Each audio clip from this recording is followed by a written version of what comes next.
Chapter 5. Meg's Glove.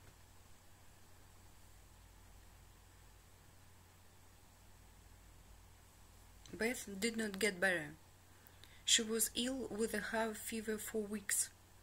Joe looked after her day and night. Sometimes Beth did not recognize her sisters and asked for her mother.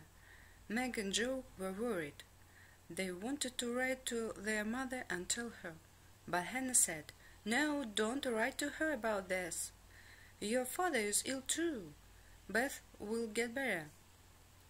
These were difficult days for the March girls. The first day of December was a cold, snowy day. Dr. Banks came to see Beth. He held her hot hand. "Please tell your mother to come home," he said quietly to Joe and Meg. Joe's face turned white, and Meg could not speak. "I'll go and send Mother a telegram at once," said Joe. When she came back home, Laurie was there. He had a letter from Mrs. March. "Joe, read this letter from your mother," said Laurie. "Your father is getting better." Joe read the letter, but she was still unhappy. "What's the matter?" asked Laurie. "Beth is very ill," said Joe sadly. "Dr. Banks told us to send a message to Mother." "Oh, no, poor Beth," said Laurie. "I'm very sorry." Joe started crying. "Beth has a high fever, and she's very weak. She doesn't recognize us. I am so frightened, Laurie." Laurie took her hand. "I'm here, Joe, and I want to help you." Joe could not speak, but she was glad Laurie was there. "Please, don't cry," said Laurie. "I have something good to tell you." "What is it?" asked Joe.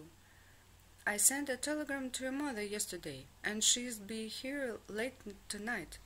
My grandfather and I decided to tell her about Beth." "Oh, Laurie, you're a dear friend. How can I thank you?" Joe told Meg and Hannah the good news. That evening Dr. Banks came to see Beth again.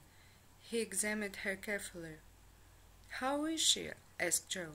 "Soon will be a change," said the doctor. "Beth could get better, or worse. Let me know." "Thank you, Dr. Banks," said Meg quietly. Joe and Meg sat near Beth silently and waited for their mother to arrive. It was a long night, and they could not sleep. They were worried about their sister.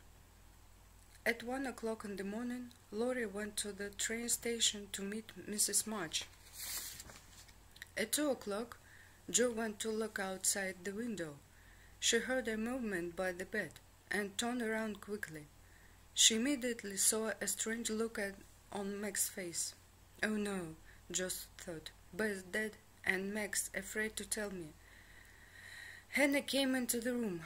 She knew all about illness and looked at Beth to see how she was.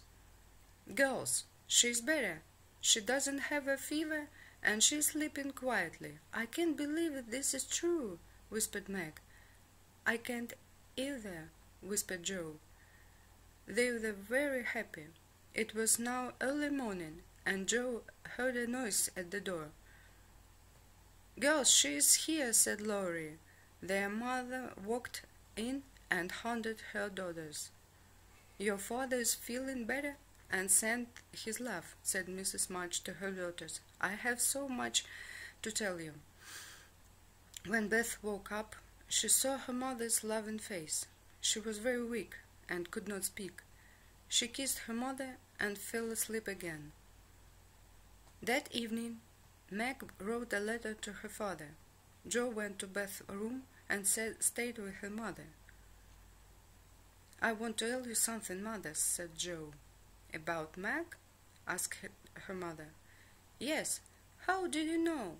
Beth is sleeping now. Whisper it." "Last summer, Meg left a pair of gloves at the Lawrence's house," said Joe. "Laurie let on only one glove. Mr. Brooke kept the other one. He told Laurie that he likes Meg. Isn't that terrible?" "Does Meg love him?" I don't know anything about love and all that nonsense. In books, girls are silly when they're in love. They don't eat and they can't sleep.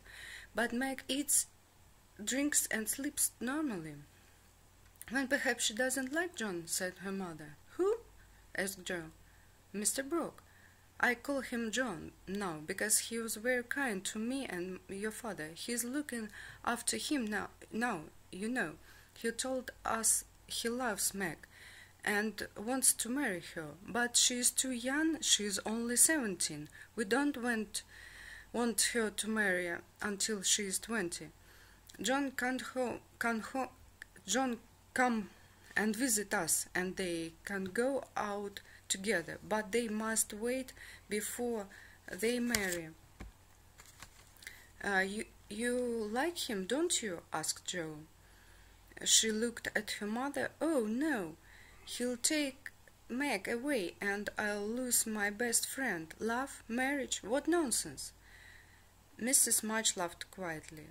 I want Meg to marry Laurie, said Joe. He is very rich. Money isn't always important. Meg must marry the man she loves. When she'll be happy.